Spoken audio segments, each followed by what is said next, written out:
আসসালামু আলাইকুম প্রিয় দর্শক। আজ বাড়িতে এসেছিলাম। বাড়িতে আসার উদ্দেশ্য ছিল বাড়িঘর দেখাশোনা করে আবার ফিরে যাওয়া, সাথে কিছু কাজ যদি থাকে সেগুলো শেষ করা। আর তার মূল কাজটা হলো নতুন যে বাড়িটা কিনেছি, আগে আপনাদের জানিয়েছি, সেই বাড়িটার কিছু সবজি আবাদ করার পরিকল্পনা করেছিলাম। সেই পরিকল্পনার অংশ হিসেবে আপনারা দেখতে পাচ্ছেন কিছু পেঁপে গাছ। তো এখানে কিছু পেঁপের আবাদ করেছি। আবাদ করে যাওয়ার পরে আজকে প্রথম আসলাম। প্রচুর ঘাস হয়েছিল, নিজ হাতে সেগুলো পরিষ্কার করলাম, খুঁটি লাগালাম। দেখে খুব ভালো লাগতেছে এবং মায়া লাগতেছে, ছেড়ে যেতে ইচ্ছে করতেছে না। আর পাশেই বাকি অংশটুকুতে কচুর আবাদ করেছিলাম, লাগিয়ে চলে গেছিলাম। আজকে যখন আসলাম দেখলাম প্রতিটা গাছ প্রাণ ফিরে পেয়েছে, অত্যন্ত সতেজ, খুব ভালো লাগলো।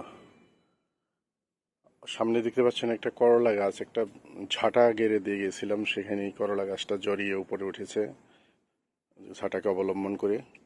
মজার ব্যাপার হলো আমার হাতে দুটো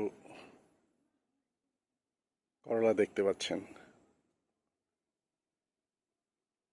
দুটো এখান থেকেই কেবল আমি তুলে ফেললাম, কারণ থাকবো না যেহেতু। খুব ভালো লাগলো, এখানকার প্রথম সবজি। তো কাজ করে চলে যেতে হবে এখনই। কাজেই যতটুকু পারলাম করলাম, এবং পুরাতন বাড়িতেও পেঁপে গাছ লাগিয়েছি, অন্যান্য কাজ আছে সেগুলোও করলাম।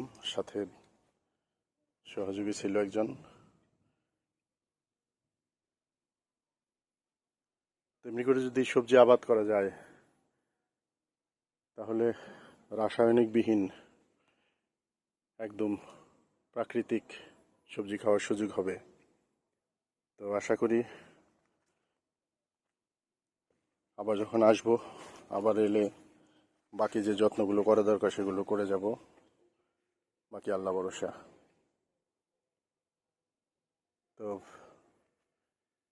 আমার পিছনে যে দেখতে পাচ্ছেন এটা বিস্তীর্ণ বিল।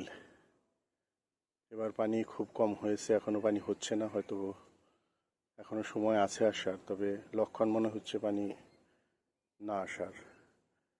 1 মাস আগেও যেটুকু দেখে গিয়েছিলাম আজও তাই দেখতেছি। তো ভালো থাকুন সবাই। আমি খুব ক্লান্ত কাজ করে, গোসল করে আবার ঢাকা ফিরতে হবে। তো আবার হয়তো যখন আসবো তখন আপনাদের শেয়ার করব আজকে